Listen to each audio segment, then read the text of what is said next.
we will do that today. That's our session today. We'll learn from the experiences of our RMs. Practical tips on how to increase CSE, learn something new, learn more about CSE in Central Asia countries. What are the best deliverables of CSO in ADB Engage projects? I think some of the presentations that you will hear today will talk about that. No, good practices, and of course, challenges as well. We can discuss those. Next slide, please. Working, how is it working in CIS countries? Uh, how efficient and feasible to engage CSO in project activities, including survey stakeholders consultations, outreach activities, and media coverage purposes. To know the role of CSOs in project implementation. How can we better involve CSO in energy projects? Interesting. I think you can throw that question to our presenters today, and I'd like to learn more about that as well.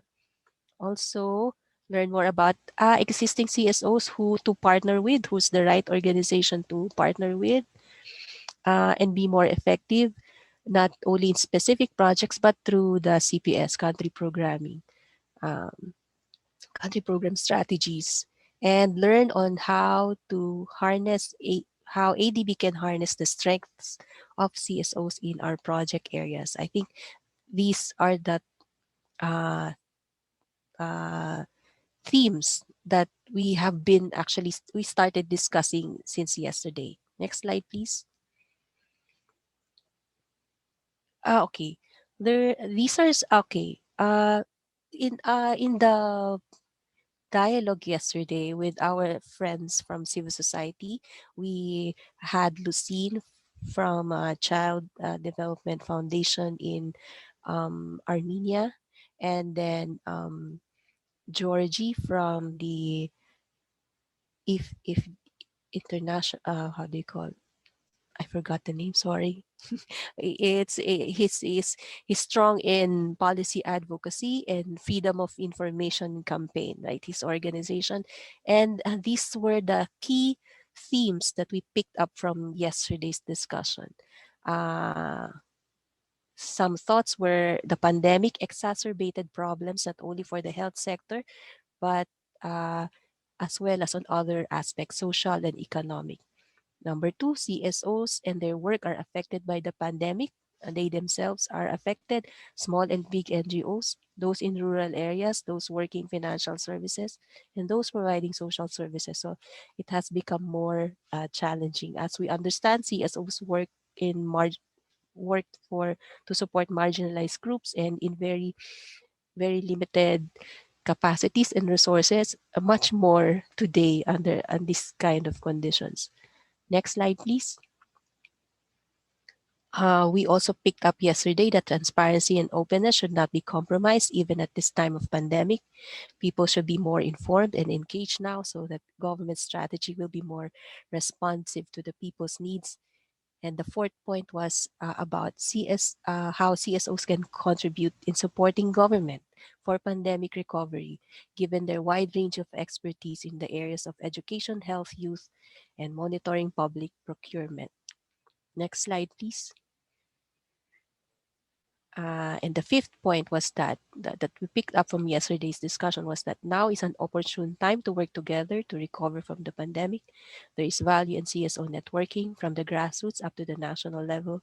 Government and non-government partnerships, such as the Open Government Partnership, should be nurtured for information sharing and complementation of services and resources. So we also tried to pick up their key recommendations to us. So if these are their conditions, the conditions of civil society, their level of engagement with the government, how can ADB sort of nurture or facilitate that dialogue between government and civil society? I think we are in a position to do that. Okay, next. This is how we are. This is actually the framing of our training for the entire 3 days. This is how we are trying to process our discussions, right? We are. I'd like to um, sort of share with you that I'm referring to this framework called Emergent Learning approach. It's not my own doing. I learned it from somewhere else, and and this approach talks about how we systematically approach learning, and it's emergent. It's usually what you're already doing. You're picking up from it. No, you're learning from it as we perform our work.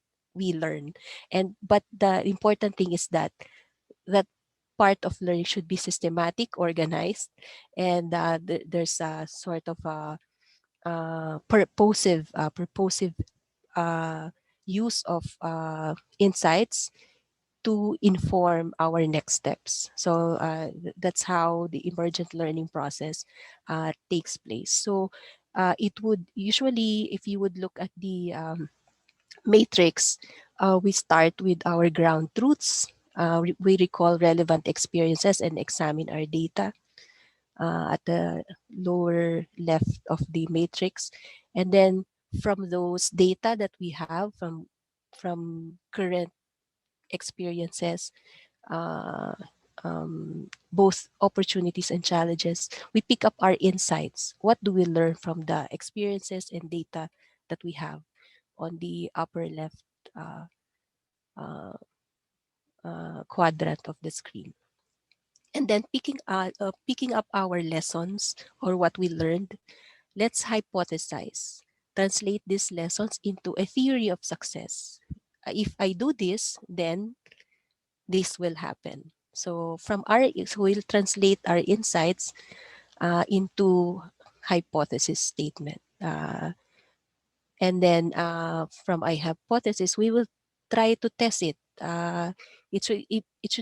It is important that we should apply the hypothesis to check if this will work.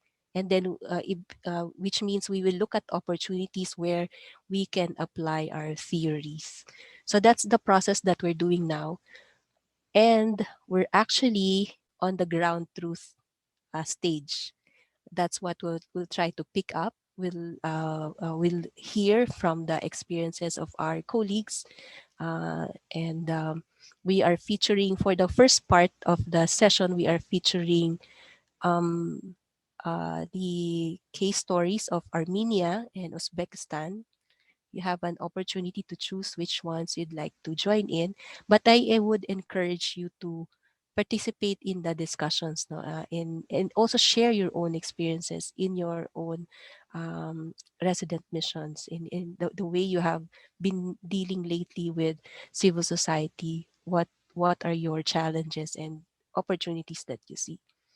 And then, so that's the first part of our breakout session of our discussions. We will go back to the plenary to pick up insights. We'll pick up our insights from there.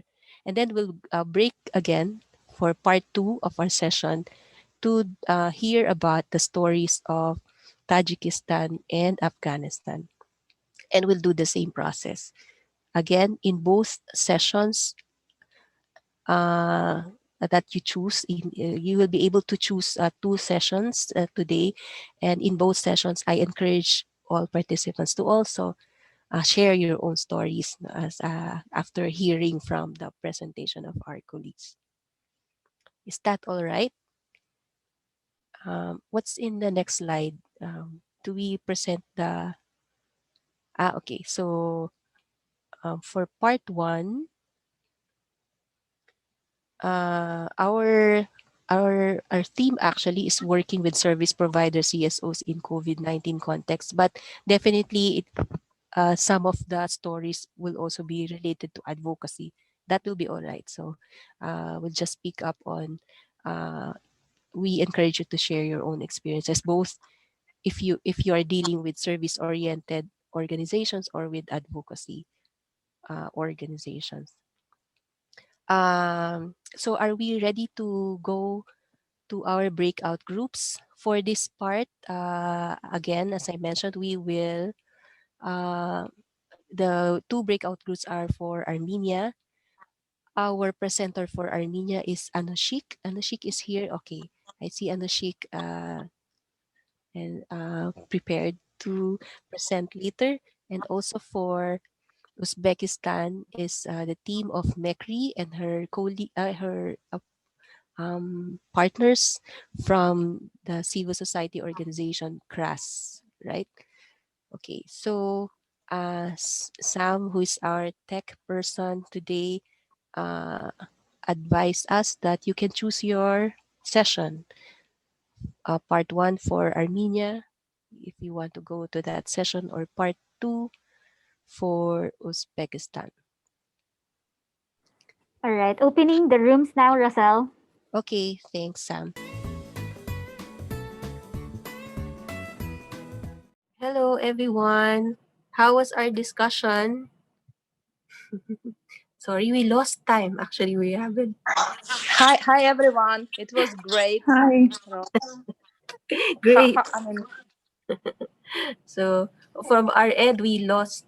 We still need more time because our discussions are really very detailed and very interesting. Okay. Why don't we start with group one first? Who is your volunteer reporter to share with us key takeaways from your discussion? yeah, Rose. I'd like to introduce Firuza Insavaliyeva from Uzbekistan Resident Mission. She's our safeguards officer. And we've had great presentation from Anushik from Armenian Resident Mission about Armenian project. Yes, Firuza, floor is yours.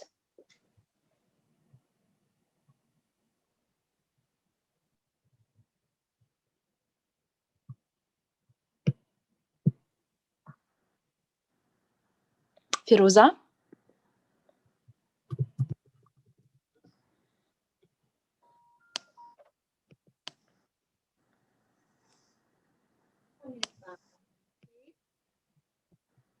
Okay.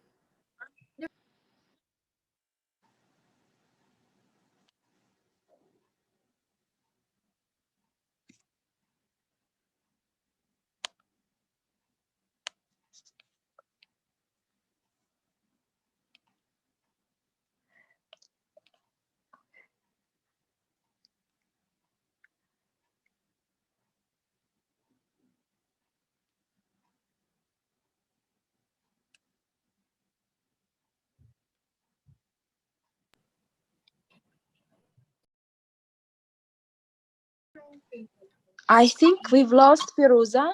Perusa? Okay. Yes. Oh, okay. This is very unfortunate. Um, Farouk, are you here with us? We had, two note takers, and it looks like we've been losing them from time to time.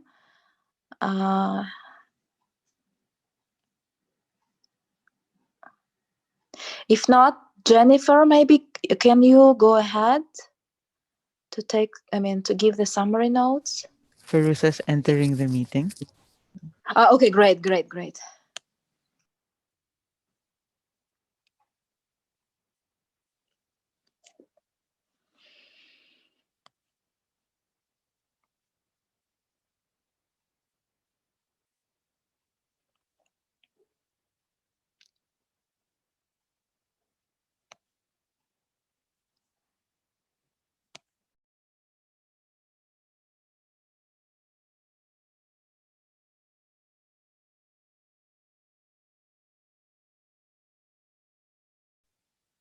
Is Ferusa able to, or Jen? Is Jen? Okay. So it's Jen. Jen, your mic is off.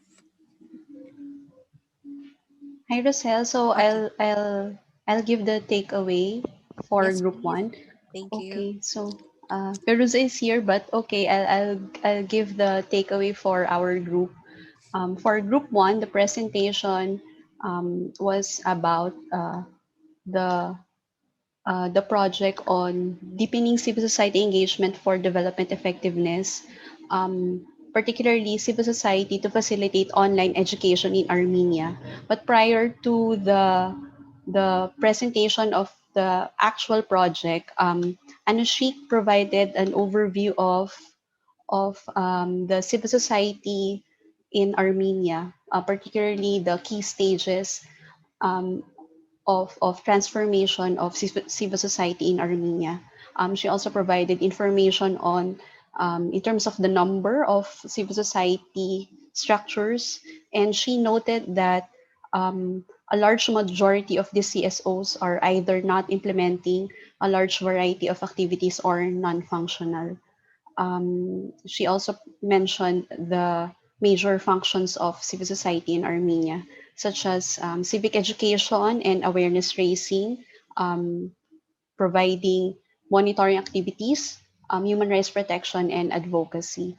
In terms of the project, Anushik gave us a good overview of how it is done. She mentioned that the main objective of the project is to mitigate the Armenian teachers, students, and their families' exposure to the emergency situation in the country, quarantine, change patterns of teaching and learning, and to create healthy environment for better educational outcomes. So the implementing partners of the project are the Ministry of Education and an NGO, Child Development Foundation. Anushik highlighted the importance of the Child Development Foundation as the CSO implementer, primarily because the Child Development Foundation conducted most of the qualitative and quantitative data, and they also helped in developing the tools for and the manuals for the teachers, for the psychologists, and these manuals and other knowledge products of the project will be used by the ministry to further enhance the online learning system in Armenia. During the discussion, there were questions on the outcomes of the project because there was interest in learning from it, particularly for from Uzbekistan. They're interested to see the outcomes and the results of the project, even if the project is not yet done. It's already in the fourth phase of the project out of 6 phases.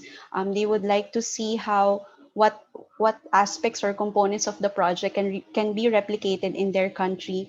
Anushik also provided the context wherein the project is being implemented, such as the challenges in internet connectivity in their areas, and when schools opened up again, in-person activities were conducted. There was a second outbreak of the pandemic, so they had to go back again to online learning. So those situations should be considered if the experience of Armenia in this project will be replicated by other countries. There maybe my colleagues from the group can add, or maybe Aida could add some of the takeaways she has gathered.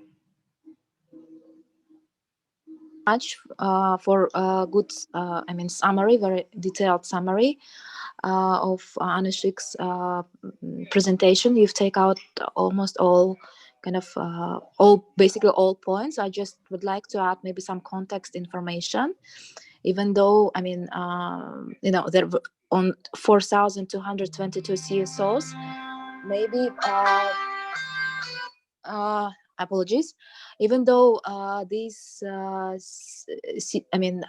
only 15 to 20% are actually working CSOs. I'd like to add that Armenia has only 3 million population inside the country, so still the number is quite high. And this was one of the reasons why we've selected Armenia as part of the TA activities. And another reason why we've selected this project is I think it's quite relevant to our realities today. And I should know that this was not initially planned as it is, but the project team was able to accommodate the COVID-19 request needs and to rearrange the outputs And I think this can be done, similar activities can be done in any other country. I think it's very much needed for, all countries in the world. I mean, including, CWRD countries. And I think any social sector or even, any other infrastructure development sector projects can accommodate this type of cooperation as part of coordination with the civil society. Yeah, thank you very much. Okay, great. Thank you very much for that very interesting summary from Group One and understanding more, no, hearing more about the context in Armenia. Thank you very much for this for your for sharing your takeaways. How about for Group Two? For Group Two, Tatiana will share summary points, no, from our Can you discussion. hear me? Sorry.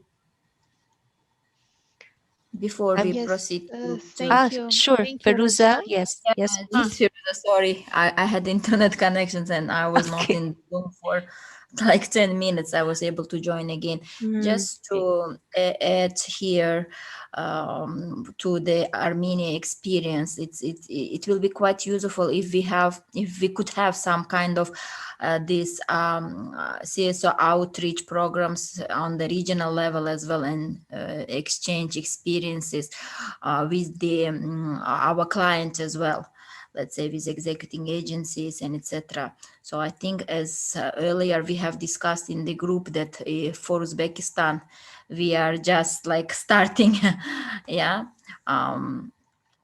to come into the scene, and it will be quite useful if we could have these such outreach programs for our project implementation units and the ministries with whom we work, just to explain that and to promote that CSOs sometimes they are helpful, right?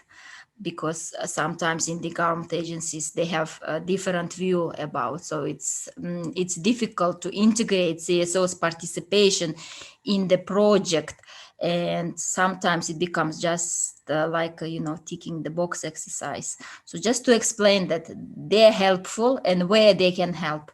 Thank you.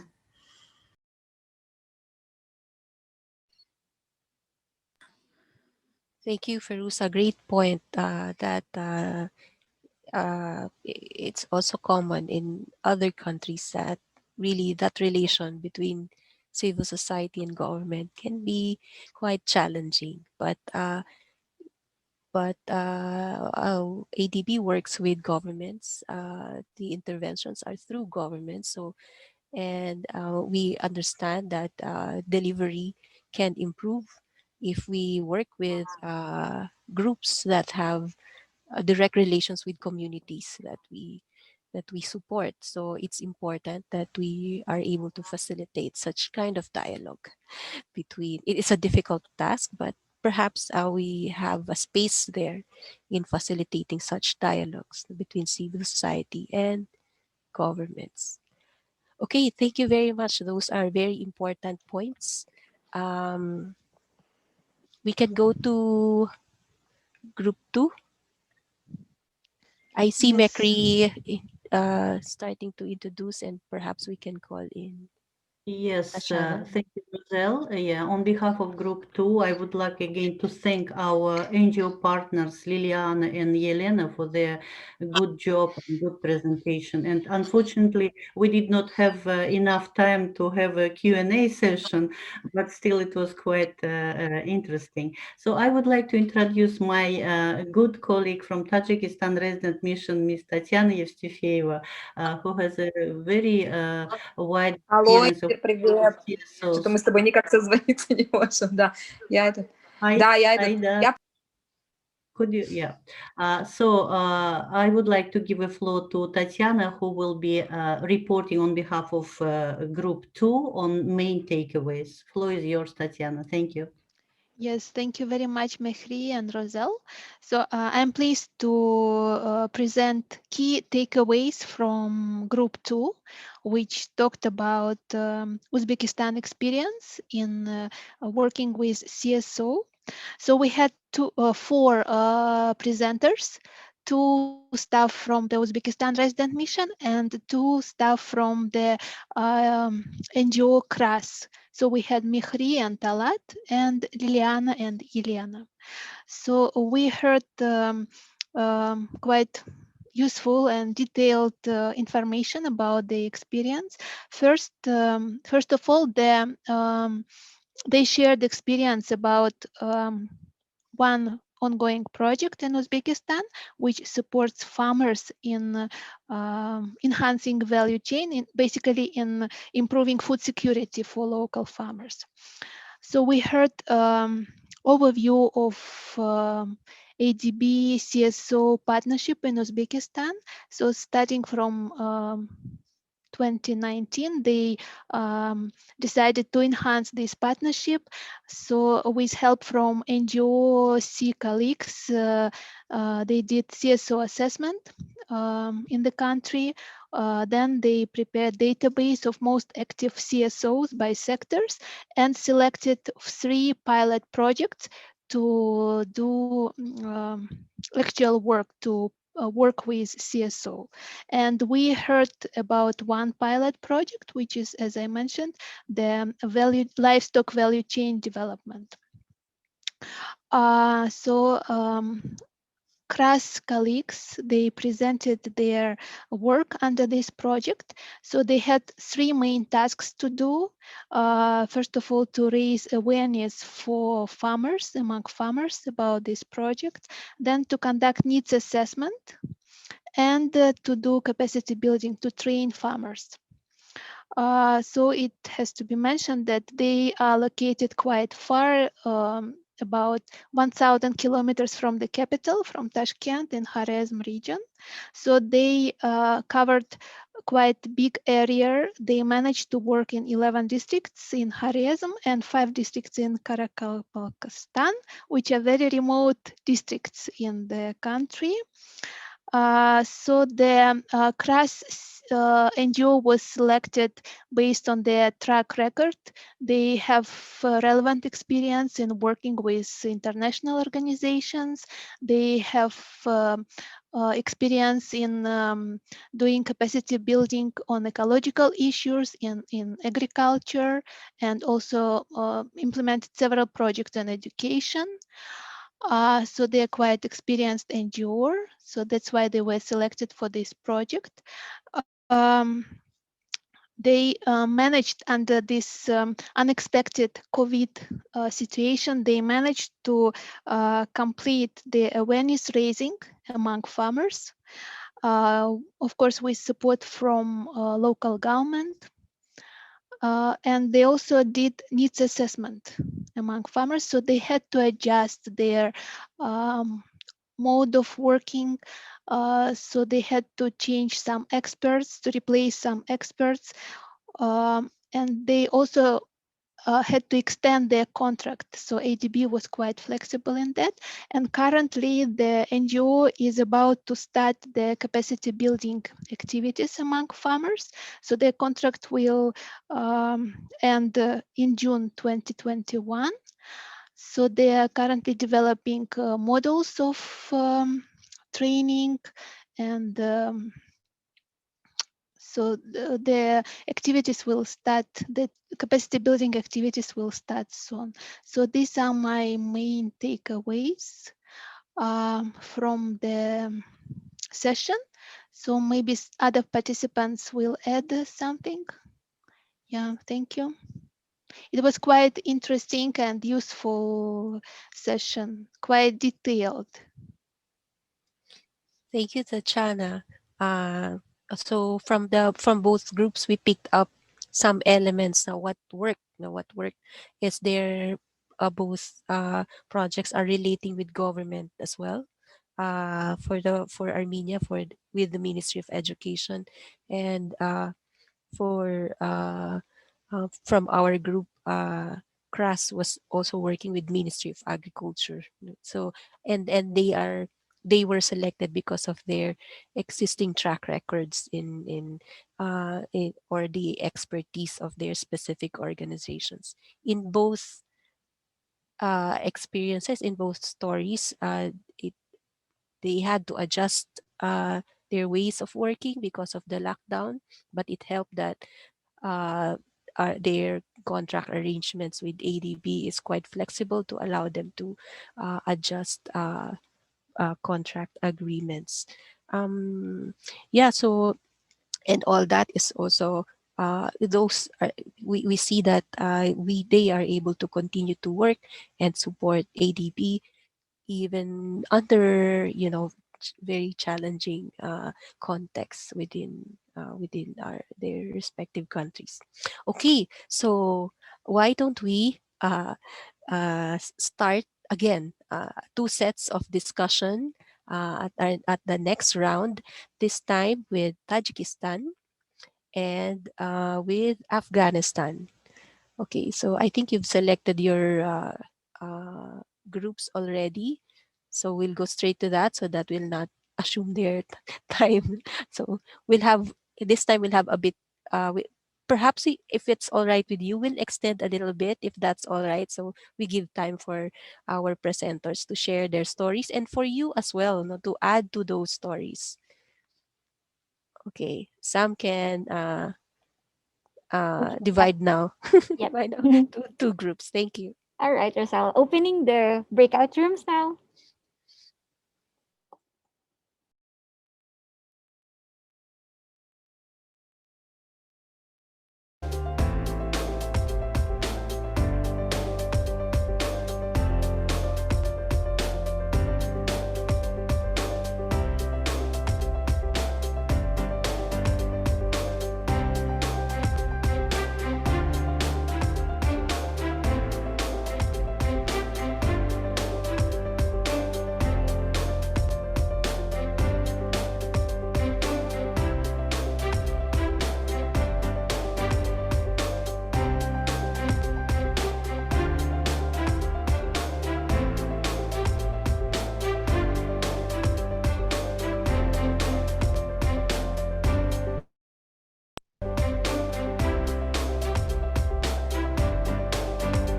And then Aida, who will be adding to Farida's key summaries. Farida, floor is yours. Thank you.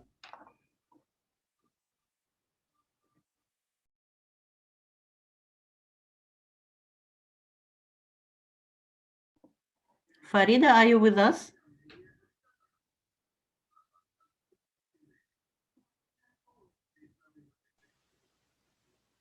It looks like some issues. Farida?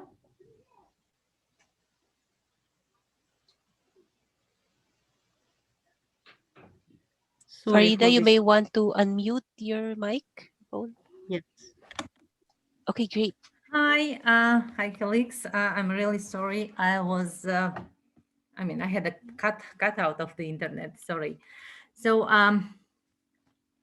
we had a very interesting session with Tatiana, who presented what they experienced, Tajikistan Resident Mission experience with involving CSOs in their activities. The first activity was in involving in CPS preparation, for Tajikistan for 2021-25. And the second experience was in implementation of the real project. So the main activity and main lessons learned from the first exercise from involving in CPS preparation that they succeeded to invite 16 CSOs who actively participated in discussions and helped to prepare the document, which will be approved mid next year.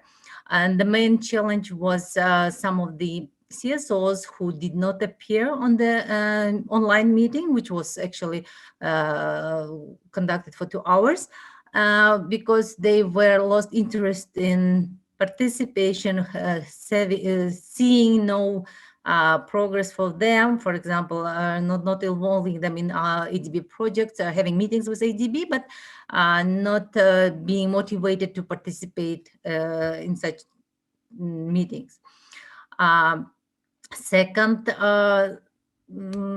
experience was involving CSO in implementation of the project, which was a grant project for 10 million, which was approved last year, 2019.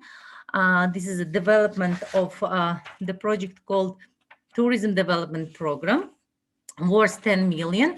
And the project has to prepare comprehensive tourism development plan together with the satellite account for tourism development. And TGRM involved UN agency, UNWTO, and 2 CSOs to implement this project. And why they have chosen CSOs for this, it was mainly because the CSOs are very good and very professional in conducting surveys. Also, the population has more trust in CSOs, and the conduct surveys are more reliable than, for example, if the government agency will conduct it. And also, and there was how to say, it's not feeling, but maybe a real result that the NGOs, CSOs provide unbiased and alternative data, and which is, for example, gives more reliability, more trust, because of the CSOs are not the government actually. And of course, not the CSO participation in Adb project just started, and the Tajikistan Resident Mission plans to involve them more and more in their future projects in implementation. And these 2 examples of successful examples of the involvement of CSOs in the active portfolio gives a good experience, a good example for us, for other countries to use the same approach and engage CSOs in our projects as well. Thank you.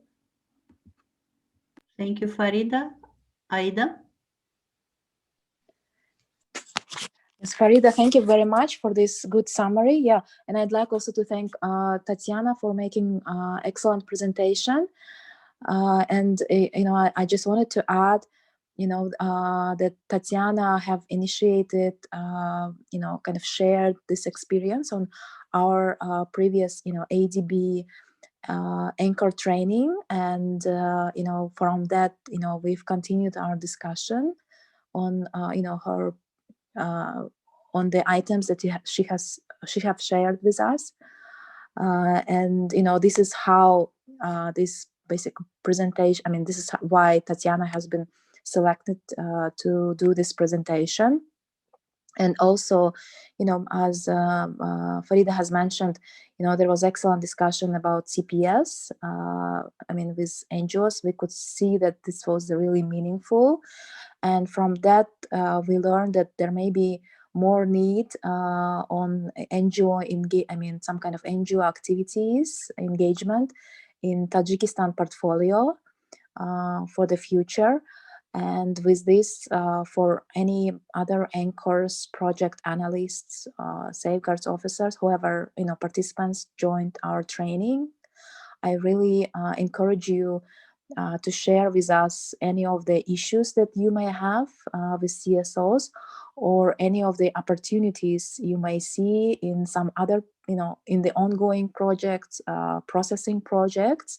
So we can maybe brainstorm on this and see what we can do. Feel free to get in touch with me or Lainey or NGOC Center, and we can have more detailed discussions on this and see what can be done in some other countries, because we will have a training tomorrow, and it's quite, I think you'll learn why it's quite important for us to kind of plan ahead on the areas where we can collaborate, and get into partnership with CSOs in a really effective manner. Thank you.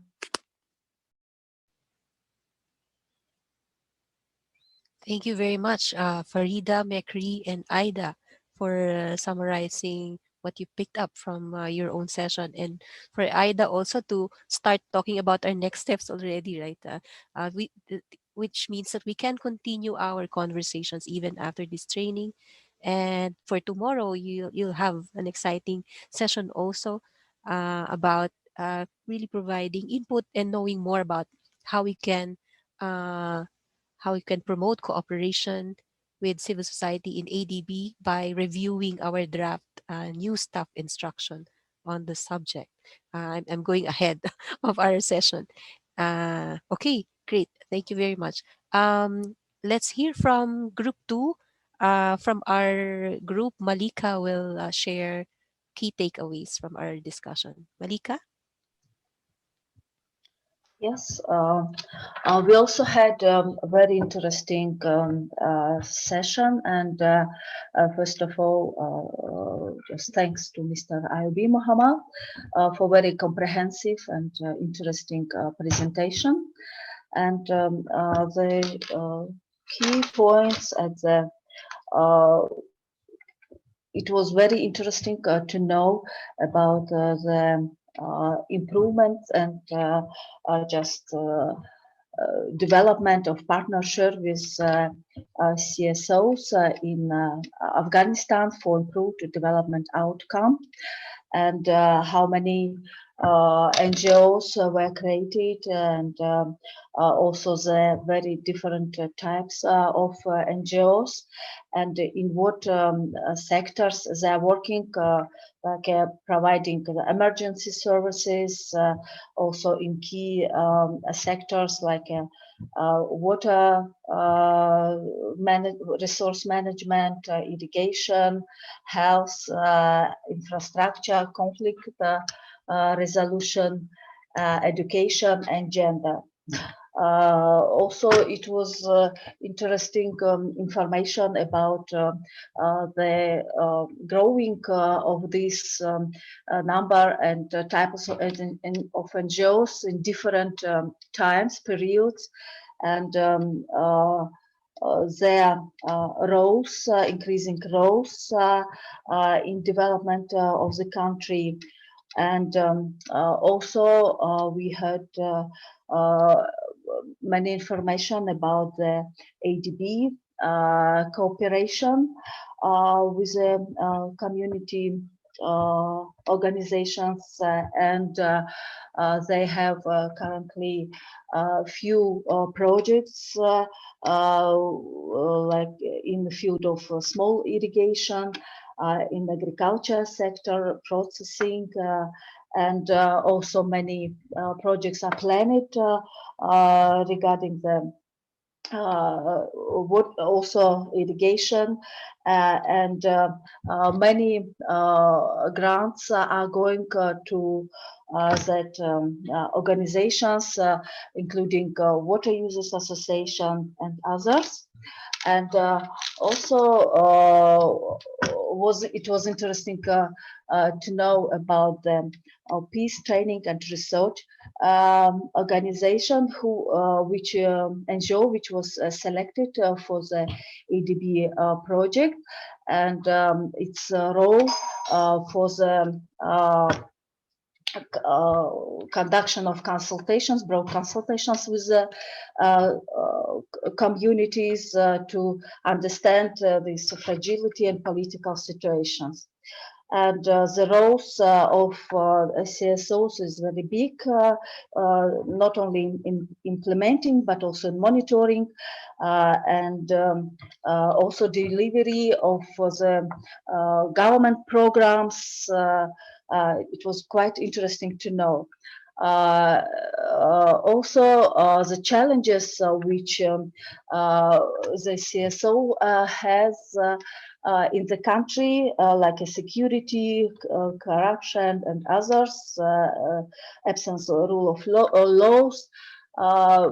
But it was good to see that the country is working on that, and ADB also plays roles in this regard. Then we had very interesting discussions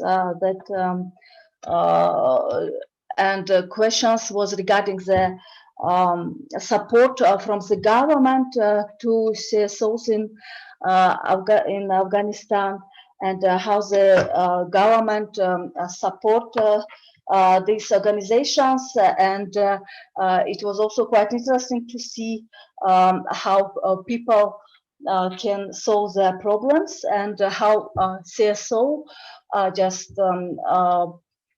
help them to build the partnership between the people and government. And the sectors are extending now, and CSOs also can play the third party monitoring in ADB projects, and also it was interesting to know that the ADB engage more and more women to their grants and to their projects, and women company they can participate in these agricultural projects, also in water resource management projects, and this trends is quite stable in the country. So this was the main notes done from our very interesting session. Thank you, Malika. Yes, equally interesting, both sessions and the wealth of information that was shared. So I'm very uh,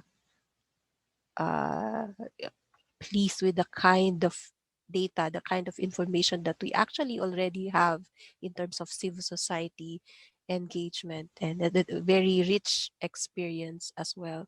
Um, Even though perhaps in this particular region, uh, it's extra challenging for us because of the conflict situation, and coupled with the impacts of the pandemic, we get to see that many CSOs are thriving. They are able to continue their work, um, and given their respective expertise, we see that they can be engaged at the strategic level, policy level, in CPS and other development planning processes, and at the same time at the project level. And there were several on many types of projects: education, tourism development, peace building, irrigation infrastructure projects, and even supporting women's groups in their work. Uh, Very exciting points raised today. Very rich experience from our RMs. Thank you very much to all our presenters. This data, this information actually forms part of the our ground truths. If you can recall our matrix, our emergent learning matrix, all those information and data form part of our ground truths. What's already existing, what's there, what are the existing good practices, and even we need to talk also about the challenges so we can uh, respond to those challenges as well. And then your insights, so and the other matrix, other, what do you call it, in our matrix, in emergent learning matrix, you also picked up on your key insights, what were the facilitating factors in civil society engagement. So very rich, I learned a lot. Well, to admit to you, I have very limited uh, understanding about civil society in this particular region. uh, uh, Prior to ADB, I was with civil society for 16 years, and a head of the umbrella organization in the Philippines.